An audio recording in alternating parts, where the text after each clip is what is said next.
Cheryl, do you have a... Yes, I do. And I want to talk about our submissions for the long-term plan because that's just come up. But we've been making submissions for the last 4 years and we've been hearing from our communities and agreeing on what we should put.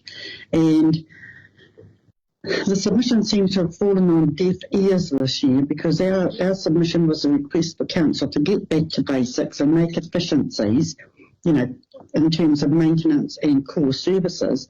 And yet in the minutes of the meeting of the 6th of June, 24 times it says that council note the submissions on this or that and approve no change be made to the long-term plan. So if it's just a box-ticking exercise, then the council needs to be clear about that. Another thing I noticed was that Hiku gets $155,000 for footpaths in its ward, and that may or may not be subsidised, but that's while $3 million has been approved for the road to zero, which the government is scrapping, and about $1,600 or so, it's up to $5 million altogether anyway, because they're making another allowance for walking and cycling, as well as the $4 million that's going to the cycle trail, and that's not what we submitted on, although it's a good thing to have, but really this year we considered that the resource consent was all that needed to be funded. But the thing that actually concerns me about this is that we asked whether there was an operational budget for regular maintenance of channels, culverts and floodgates in the Kaitaia area, because if we have a flood, if the water can't get to the river, then Kaitaia is pretty screwed really. And so we need to know what money has been allocated to that and whether those assets are insured and whether there's public liability if they fail and cause damage to houses that council may or may not be responsible for. Council might have taken that into consideration. It doesn't look like it from the resolution, but if they have or haven't, we as a board need to know, because we're the representatives of the people of Kaitaia and, you know, and the rest of the ward. But if there's nothing, and there wasn't anything in the LTP for resource consents, looking at discharge to land, and we should just have an answer to those questions.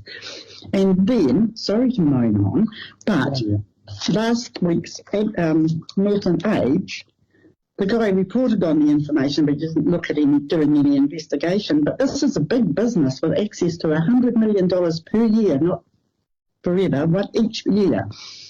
And somehow they can find about $10 million or thereabouts, so that the rates don't go up 16%. And so I know that $5 million came from Farmers Holdings, and you'd have to ask sort of why, where was it, and is there any more where that came from. But it just seems that a lot of money has been lost and now found again, and you have to wonder why. And so in this article here, it says there's been a backlash from the poor and the elderly through the grey power guy. Where I live in Cooper's Beach, there's lots of elderly people who have worked hard all their lives for a nice house in a nice location, and then over time, in the last 15 years or whatever, things have changed for them. They may have become more incapacitated. They may have lost a partner and just be on a single benefit instead of a couple's benefit, for example. They can't mow their own lawns. They can't drive to the doctors maybe. And these people, up until this big rate reduction, were fearful of their futures, that they may have to move to somewhere that they don't like. And then when you say savings can be made from the catering budget, how much are these people eating when you've got an old person that can't afford to go and get an ice cream and the council is putting another pie in the oven? So it just makes me wonder, sorry. Hey? Was unnecessary. Well, there was a rate increase last year of 6.7. How much of that could have been saved if they'd had a good look for it? And some of the capital projects have been pushed out, and that sort of worries me, because it might be just rearranging the deck chairs on the Titanic, but if work's needed, it should be done. And I go back to 100 years ago when only you and I were there, and Joe Carr was talking about bridging the Hokianga. That would have cost $12 million then. It's unaffordable now. So I just think that there needs to be a bit of accountability somewhere along the line as to how this all happened, because I can't think of another, $100 million business, not that I know too many of them, using our money that can lose and find money all the time. So, that's a bit bitter, but that's the way. I mean, I am not just making this from my own point of view, although I agree with it. I've had heaps of people say to me, what the hell do they think they're doing? Sorry, but... Well, that's fine. Thank you so much for bringing that to these forefront, Cheryl. I really appreciate that. To the chair? Yes. I totally agree with Cheryl said, and if we stood up in front of our council and basically said we want no more than 10%. So that makes me a liar too, because we got down to 5 something.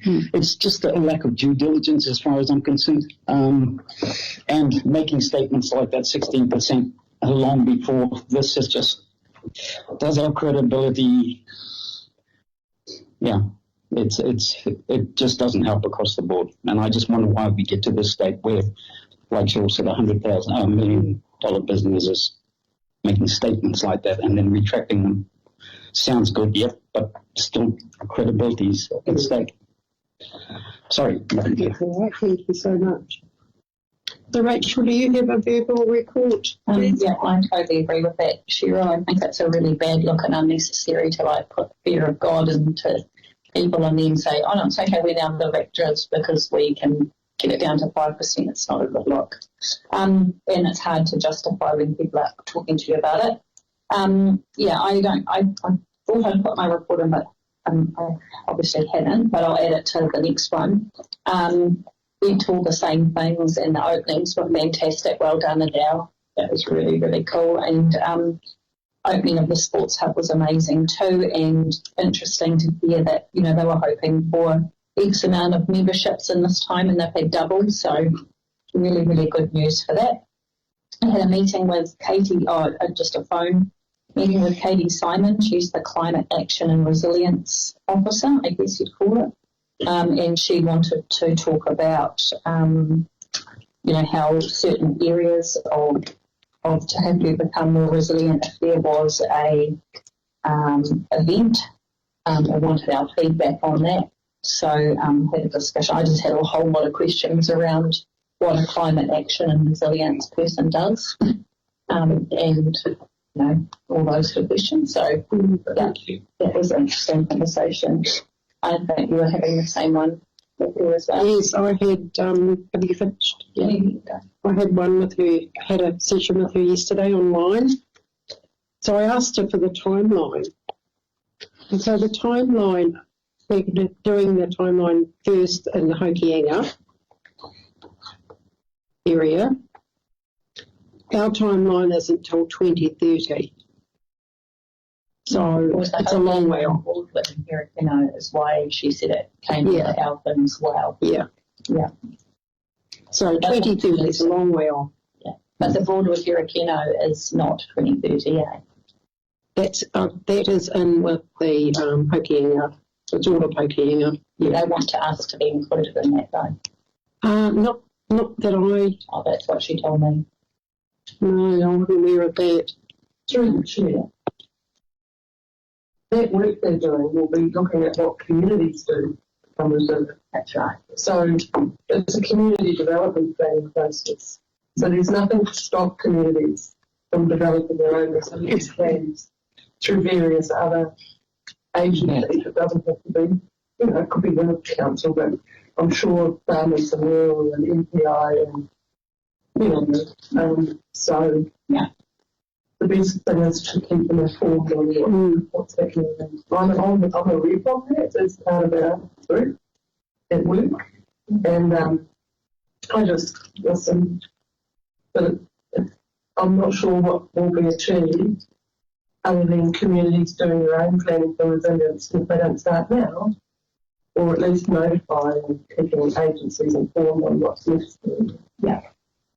the drainage thing is probably one of